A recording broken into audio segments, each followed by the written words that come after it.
बिस्मिल्लाहिर्रहमानिर्रहीम। Dear students, आज हम इंतहाई अहम topic acidic behaviour of phenol पढ़ने जा रहे हैं। बेटा, ये पेपर के अकॉर्डिंगली बहुत अहम क्वेश्चन है, लॉन्ग क्वेश्चन के लिए भी, और इसमें बहुत सारे शॉर्ट क्वेश्चंस भी हैं और कॉन्सेप्ट के एतबार से भी बहुत अहम है। बहुत तवज्जो से सुनना।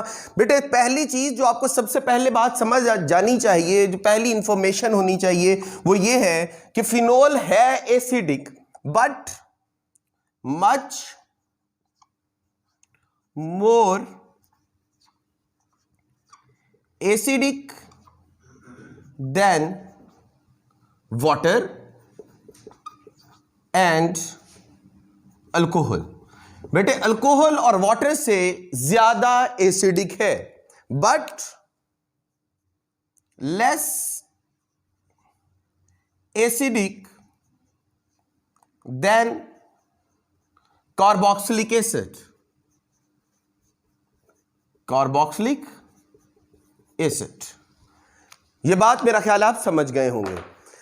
अब बेटे, मैं इसी का ट्रेंड यहां पे लिख देता हूं कि कार्बोक्सिलिक एसिड जो है ये मोर एसिडिक है देन फिनोल। यहां आप ये कह सकते हैं कि आपकी फिनोल लेस एसिडिक है देन कार्बोक्सिलिक एसिड। फिनोल से कम जो चीज एसिडिक है वो है वाटर, और सबसे कम एसिडिक हमारे पास अल्कोहल है। अब बेटे, सोचने की बात है कि ये ट्रेंड मैंने जो लिखा है कि कार्बोक्सिलिक एसिड ज्यादा एसिडिक है, फिनोल कम एसिडिक है, वाटर उससे भी कम एसिडिक है और अल्कोहल उससे भी कम एसिडिक है, हमें कैसे पता चला है? तो बेटा, सबसे पहले तो एक आसान सा तरीकाकार मैं आपको बता रहा हूं। याद रखें, जो आपके पास एसिडिक स्ट्रेंथ होती है ये इनवर्सली प्रोपोर्शनल है 1/pKa वैल्यू के। बेटे, एसिडिक स्ट्रेंथ pKa वैल्यू के इनवर्स प्रोपोर्शनल है, यानी कि इनमें से जिसकी pKa वैल्यू ज्यादा होगी वो कम एसिडिक है, और जिसकी pKa की वैल्यू कम होगी वो ज्यादा एसिडिक है। अब जो कार्बोक्सिलिक एसिड है, इसमें खास तौर पे मैं एसिडिक एसिड की बात करूं तो इसकी जो pKa वैल्यू है वो 4.75 होती है। ये मैं pKa वैल्यू की बात कर रहा हूं। जो आपका फिनोल है बेटे, इसकी pKa वैल्यू जो है वो 9 और कुछ जगह पे आपको 10 मिलेगा। 9 अगर आप बुक्स पढ़ते हैं तो किसी जगह पे 9 मिलेगा या 10 मिलेगा, या समझ लें इनके दरमियान में होगी। तो ये फिनोल की pKa वैल्यू है। और वाटर की, अगर हम वाटर की बात करें तो इसकी pK वैल्यू 15.7 होती है pKa वैल्यू। और अगर मैं अल्कोहल्स की बात करूं और खास तौर पर इथाइल अल्कोहल की, तो इसकी pKa वैल्यू 15.9 pK वैल्यू है। अब यहां से भी आप अपना ऑर्डर जो आपने लिखा है इसे जस्टिफाई कर सकते हैं कि हमने कहा था एसिडिक स्ट्रेंथ जो है वो इनवर्सली प्रोपोर्शनल है pKa वैल्यू के, यानी कि अगर pKa वैल्यू स्मॉल है तो एसिडिक स्ट्रेंथ ज्यादा है। तो आपके कार्बोक्सिलिक एसिड की pKa वैल्यू जो है वो 4.75 है, इसलिए ये ज्यादा एसिडिक है। फिनोल की 9 है, इसलिए ये कम एसिडिक है। वाटर की 15.7 है, ये उससे भी कम एसिडिक है। और आपका जो अल्कोहल है इसकी 15.9 है, ये सबसे कम एसिडिक है। इसी ऑर्डर को आप इस तरह से भी एक्सप्लेन कर सकते हैं कि आपकी जो एसिडिक स्ट्रेंथ होती है, एसिडिक स्ट्रेंथ वो डायरेक्टली प्रोपोर्शनल होती है Ka वैल्यूज की। तो आप Ka वैल्यू से भी यही ऑर्डर डेवलप कर सकते हैं। तो बेटे, ये तो होगी मेरे स्ट्रेंथ की बात। फिनोल है एसिडिक, हमें इस बात की समझ है। अब हम कह रहे हैं कौन ज्यादा एसिडिक है कि कम एसिडिक है, इसको देखने के लिए हमने कार्बोक्सिलिक एसिड, वाटर और अल्कोहल से इसका कंपैरिजन कर लिया है। अब फिनोल एसिडिक है और स्ट्रॉन्ग एसिड है देन वाटर और अल्कोहल, इस बात को हम जस्टिफाई करने की कोशिश करेंगे। बेटे एसिड की मैं पहली बात लिख चुका हूं अपने ट्रेंड में। दूसरी बात जो मैं डिस्कस कर रहा हूं, बेटा एसिड वो होता है जो अल्कली में डिसॉल्व कर जाता है। अल्कलीज में क्या होता है? डिसॉल्व कर जाता है। इसी तरह आपका अगर ये फिनोल है, ये पार्शियली डिसॉल्व कर जाता है किसी अल्किल के अंदर। यहां पे अगर फिनोल हो और इसका रिएक्शन आप NaOH से करवाते हैं, तो ये H according to the Lowry Bronsted concept, जो चीज H डोनेट कर रही है वो क्या है? एसिड है। तो यहां पे ये फिनोल अपना H और यहां से ये OH आपस में मिलेंगे तो दे डिवेल्प द H2O, वाटर बन रहा है और H की जगह पे जाके Na लग रहा है जो कि सॉल्ट बन रहा है। देखें ONA। तो ये वही रिएक्शन हुआ है जो सिंपल किसी एसिड और बेस में हो सकता है कि वाटर बनेगा साथ सॉल्ट बनेगा। तो यहां पे फिनोल का H देना इस बात का सबूत था कि फिनोल क्या है? एक एसिडिक इन नेचर है। ये दूसरी बात हो गई। यहां तक कोई मसला तो नहीं है आपको? अब बेटे हम इसकी एसिडिक स्ट्रेंथ के बारे में बात करते हैं कि ये क्यों ज्यादा एसिडिक है देन अल्कोहल या वाटर। तो बेटे अगर आपके पास कोई फिनोल है, बात तवज्जो से समझिएगा, यहां पे ये OH है, अगर ये वाटर के अंदर यहां पे रिएक्शन करवाते हैं तो ये अपना हाइड्रोजन आयन इसे डोनेट करेगा और कुछ इस तरह का स्ट्रक्चर डेवलप होगा। फेन ऑक्साइड डेवलप हो जाएगा नेगेटिव चार्ज के साथ और H3O पॉजिटिव हो जाएगा। अब हम इस फेन ऑक्साइड को एसिडिक मानते हैं और इसे एक स्ट्रॉन्ग एसिडिक मानते हैं। उसकी वजह क्या है? बेटा तवज्जो से बात सुनिएगा। मैं कह रहा हूं कि ये फेन ऑक्साइड हमें इसकी एसिडिक स्ट्रेंथ के बारे में बताता है कि ये ज्यादा एसिडिक है। उसकी वजह रेजोनेंस है। बेटा जिसकी जितनी ज्यादा रेजोनेंस स्ट्रक्चर्स होती हैं वो चीज उतनी ज्यादा स्टेबल होती है, और जो चीज जितनी ज्यादा स्टेबल होती है इसका मतलब है उतना हाइड्रोजन आयन उसका देना क्या है? आसान है। और जो चीज आसानी से हाइड्रोजन आयन दे दे हम उसे मोर एसिडिक मानते हैं। और अब इसकी रेजोनेंस स्ट्रक्चर्स पे बात करते हैं कि ये कितना स्टेबल है according to their resonance structures. अब देखिएगा ये नेगेटिव चार्ज होने की वजह से अपनी रेजोनेंस शो करेगा, इसके साथ बॉन्ड बनाने की कोशिश करेगा। ये डबल बॉन्ड इस तरफ को शिफ्ट होगा, यहां पे डबल बॉन्ड बनेगा, यहां पे आयन शिफ्ट हो जाएगा।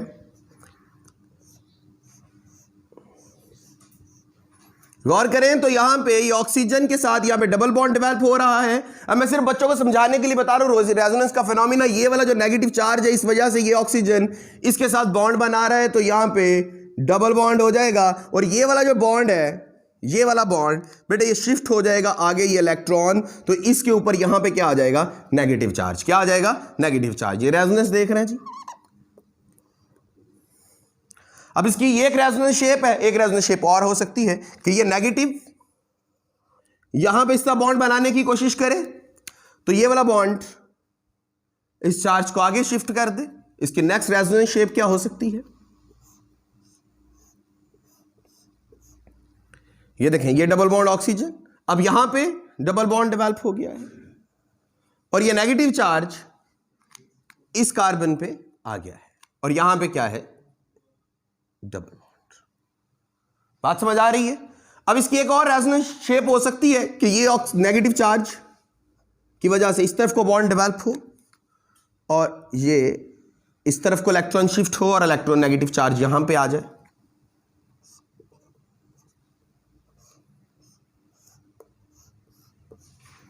देखें यहां पे डबल बॉन्ड, इस ऑक्सीजन के साथ डबल बॉन्ड। अब आपने यहां पे और यहां पे डबल बॉन्ड बनाया है और आपका नेगेटिव चार्ज इस एरो की तरफ को यहां पे पहुंच गया है। ये बात आपको समझ आ रही है? अब इसकी एक और रेजोनेंस शेप हो सकती है, वो क्या?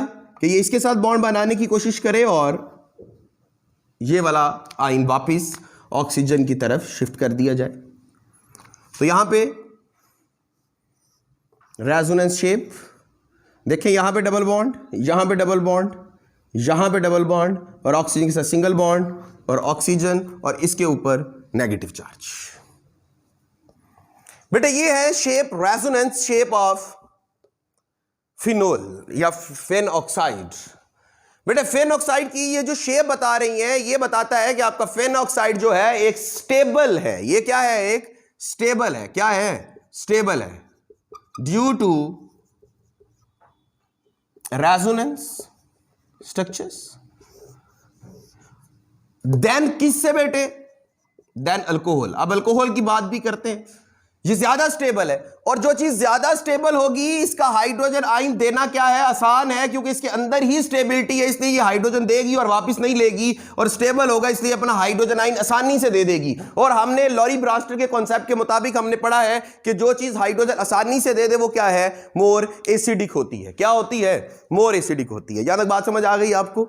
अच्छा जी, अब हम अगर अल्कोहल की बात करें, CH3 CH2OH, बेटे अगर अब हम इसका हाइड्रोजन आयन उतारते हैं तो CH3 CH2O नेगेटिव और H पॉजिटिव। बेटे अब इसके पीछे जो कंपाउंड लगा हुआ है, Cr लगा है या CH2 लगा है, बेटे ये सैटिस्फाई है, इसमें कोई भी रेजोनेंस फिनोमिना शो करने की नहीं कर सकता, क्योंकि इसके अंदर कोई पाई इलेक्ट्रॉन्स नहीं है, इसलिए यहां पे रेजोनेंस नहीं होगी। अब इस ऑक्सीजन को इस तरफ को मूव करके आगे शफल करने की, रेजोनेंस शो करने की कोई भी वीकेंड अवेलेबल स्पेस ही नहीं है, नो पाई इलेक्ट्रॉन या नो पाई बॉन्ड, इसलिए ये ऑक्सीजन यहां पे रेजोनेंस शो नहीं करेगा। अब अगर ये शो नहीं करता तो इसका नेगेटिव चार्ज इसी तरह ही यहां पे मौजूद रहेगा, ये स्टेबल नहीं होगा, ये क्या होगा? Less stable. ये क्या होगा जी? लेस स्टेबल होगा। बेटे ये क्या होएगा? Less stable. किससे? देन फिनोल से, फेन ऑक्साइड से। फेन ऑक्साइड से क्या होएगा? लेस स्टेबल होगा। इसलिए इसका ये जो हाइड्रोजन आयन देना है यहां पे वो इतना आसान नजर नहीं आता, ये आसानी से हाइड्रोजन आयन नहीं देगा। इस वजह से आपका जो अल्कोहल है ये वीक एसिडिक है देन फिनोल। यहां तक बात समझ आ गई है? अब यहां पे हमने पहली बात कर ली थी, फिर हमने दूसरी बात, ये हमारी तीसरी बात हुई है जो आज के दिन में हमने यहां पे स्टडी की है। ये हमें समझ आ गई, ये हमारी थर्ड बात है कि पहली बात तो आपने एसिडिक स्ट्रेंथ बतानी है फिनोल की, ये क्यों है। फिर आपने इसका कंपैरिजन अल्कोहल और फिनोल के बारे में किया है। क्यों? आपसे कोई पूछ ले शॉर्ट क्वेश्चन कि व्हाई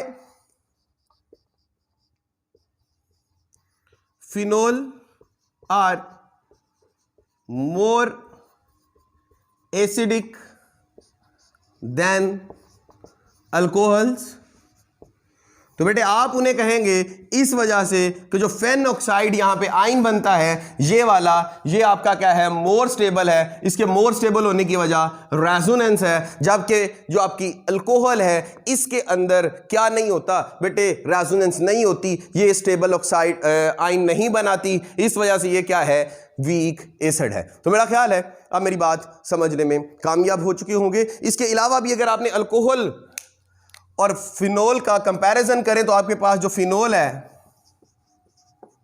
और जो अल्कोहल है, फिनोल का हमने बताया है पी के वैल्यू 9 होती है और अल्कोहल की 15.9 होती है या 16 कह सकते हैं। तो हम वो वाला रूल भी कि जो एसिडिक स्ट्रेंथ है वो इन्वर्सली प्रोपोर्शनल है पी के ए वैल्यू से, वहां से भी देखेंगे तो फिनोल क्या है आपकी? ज्यादा एसिडिक है देन अल्कोहल से। ये हमारा आर्टिकल है। अब अगर पेपर में ये क्वेश्चन आ जाता है बेटे लॉन्ग क्वेश्चन के तौर पे, तो सबसे पहले आपने क्या करना है कि इसका पॉइंट नंबर 1 में ऑर्डर डिस्कस करना है। पॉइंट नंबर 2 में आपने क्या करना है बेटे? जस्टिफाई करना है किसको? कि फिनोल और एसिडिक। अब ये अलहदा से शॉर्ट क्वेश्चन है, इसलिए मैंने कहा था बहुत सारे शॉर्ट क्वेश्चन हो सकते हैं, इस ऑर्डर के ऊपर शॉर्ट क्वेश्चन आ सकता है, जस्टिफिकेशन पे आ सकता है। तो ये आप वही बेस में, क्योंकि इसने हाइड्रोजन आयन दिया था तो ये क्या है? एसिड है, जस्टिफिकेशन। फिर आपने इसकी रेजोनेंस शेप्स फॉर्म करनी है, जरूर करनी है बेहतरीन तरीके के साथ।